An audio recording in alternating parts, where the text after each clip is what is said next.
నిజంగా నేను సినిమా గురించి అయితే నేను I really don't want to talk, better కదా.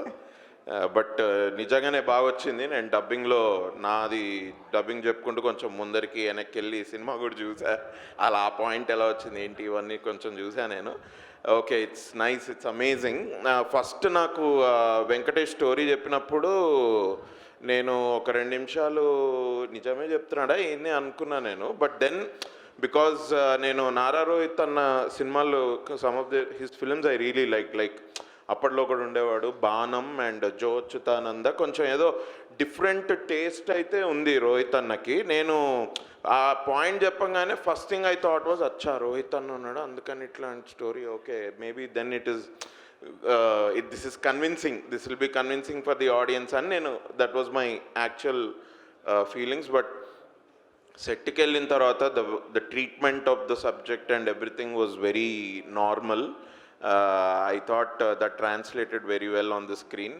మస్తుందన్న సినిమా, ఇంకా నేను ఎక్కువ చెప్పా. But lovely working with all the actors here. అంటే ఈ సినిమాలో it's a mixed bag. Experienced actors ఉన్నారు అండ్ కొంచెం non experienced, sorry wavelength అన్నారు, హైలైట్ అన్నారు. ఇందులో you told me I am the bully. అందుకే నేను కొంచెం జస్ట్ నేను చిన్న లీవే తీసుకున్నా అట్లేమన్నా. But non experienced actors like me, so it's a nice mixed bag. But ఒక ఫ్యామిలీ ఎమోషన్స్ తోటి ఉన్న సినిమా అండ్ ఆబ్వియస్లీ ఒక లవ్ స్టోరీ నడుస్తున్న సినిమాలో జస్ట్ సెట్కి వచ్చి కెమిస్ట్రీ ఇంత బాగా ఉంటుందా అని నేను అనుకున్నాను. Because this is my first time doing a film like this. But really because it is the actors who probably come prepared. వాళ్ళు ఒక ఫ్యామిలీ పిక్నిక్ లాగానే జరిగింది షూట్ మొత్తము. పేమెంట్ గురించి ఎవరికి గుర్తే రాలేదు. But amazing really. No, Santosh should answer this question. Santosh అన్న బిజీగా పేమెంట్ గురించి గుర్తు రాలేదంట ఆయనకి. అసలు అంతే కదన్న, మనం షూట్ చేసేంతసేపు అసలు we never thought about payments or anything like that. So it was amazing. Don't think now also.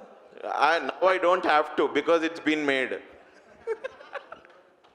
No, but Rohit annaki especially and Venkatesh ki, Sridevi gariki,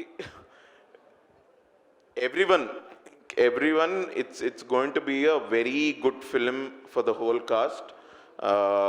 I wish us all the very best. అసలు tension లేకుండా కూర్చున్నాడు, tension వదిలేశాడంట నిన్నటితోటి. నువ్వు వదిలేయచ్చు, ఎందుకంటే I'm sure ఆడియన్స్కి ఒకటే చెప్తా, చాలాసార్లు cinema ఎప్పుడో చూసి ఈ సినిమా మనం థియేటర్లో ఎందుకు మిస్ అయ్యామరా అని అనుకుంటారు కదా. అట్లా కాకుండా ఈ సినిమా నిజంగానే థియేటర్కి వెళ్ళి చూడండి.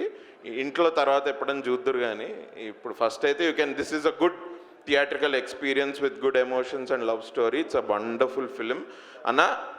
Congratulations in advance. అండ్ మంచన్న, first time I'm seeing you, Manoj garu. So nice to see you in person. Thank you for coming down here and supporting us so well. Would love to talk to you some time. Thank you అన్న. And thanks a lot. సునైనాకి మీరు marriage గురించి అడిగారు. నేను మొన్ననే మన last conversation గుర్తుందా ఇన్స్టాగ్రామ్లో, నేను తన రీల్ ఫార్వర్డ్ చేసి ఏంటి ఇంత అద్దరగొట్టేసావు అన్నట్టే చెప్పాను నేను. Because she spoke about marriage and that reel went viral in one interview. అది ఇక్కడ చెప్పలేదేంటి అంటే మీరు ఆ రీల్ చూసేసాము కదా. Okay, but amazing. I think we will shortly work again together. So I'll talk to you later. Nice, thanks a lot. All the best to us. Success పార్టీలో కలుద్దాం అక్క డైరెక్ట్. అది ఎక్కడ? శ్రీలంక. దుబాయ్ కదా సంతోష్? ఓకే, నేను వెళ్ళి ప్యాక్ చేసుకుంటాను. ప్రొడ్యూసర్ సంతోష్ గారు, గౌతమ్ గారు, రాకేష్ గారు ఒక్కసారి అనుకుంటున్నారు. యా సరే, ఇప్పుడు అనుకునేది ఏం లేదు. ఒక 2 weeks తర్వాత హీల్ బి రెడీ. నా పాస్పోర్ట్ కూడా మొన్నే రెన్యూ చేసుకున్నాను. నా పాస్పోర్ట్ కూడా రెన్యూ అయిపోయింది. థ్యాంక్ యూ అక్క. థ్యాంక్స్ అ లాట్ అక్క. ఓకే సరే, సారీ ఇచ్చేసారు. శ్రీదేవి గారు పాస్పోర్ట్ ఆల్రెడీ ఇచ్చేసారు. Okay, done. ఏంటి సంతోష్ గారు? ఇంక్లూడెడ్ అండి ఆల్రెడీ ఫ్యామిలీ.